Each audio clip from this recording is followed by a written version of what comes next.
Hello like त मित्रहरू बिहानै चाहिँ यो आइवा टिफरको नयाँ दुईटा टायर पम्चर भएर छ। त्यो चाहिँ किन पम्चर भयो भन्दाखेरिमा फिटिङ मिस्टेक गरेको हुनाले गर्दाखेरि पम्चर भएर मेरोमा यहाँ बनाउँदै छ।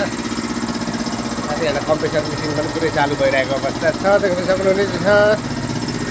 अनि साथै यता चाहिँ यहाँ मेरो साइकल बाइक है है त यहाँनिर दुईटै टायर बनाएर पठाइदिनु पर्ने छ उहाँहरूलाई चाहिँ मैले। यस्तै हुन्छ है त मित्रहरू, हालत यहाँ टायर फिटिङ मिस्टेक भयो भने नयाँ टायर पनि पम्चर हुन्छ, देख्न सक्नुहुनेछ। त्यही भएर टायर फिटिङ गर्दाखेरि एकदम मजाले मिलाएर फिटिङ गर्नुपर्ने अवस्थाहरू हुन्छ।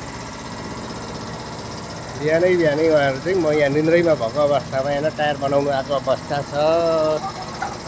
टायर फिटिङ गर्दाखेरि कहिले पनि मिस्टेक फिटिङ गर्नु हुँदैन, एकदम मिलाएर फिटिङ गर्नुपर्छ। होइन भने नयाँ टायरको पनि हालत त्यस्तो हुन्छ है, देख्न सक्नुहुनेछ। र त मित्रहरू, टायर फिटिङ गर्दाखेरि चाहिँ मजाले मिलाएर फिटिङ गर्नुपर्छ।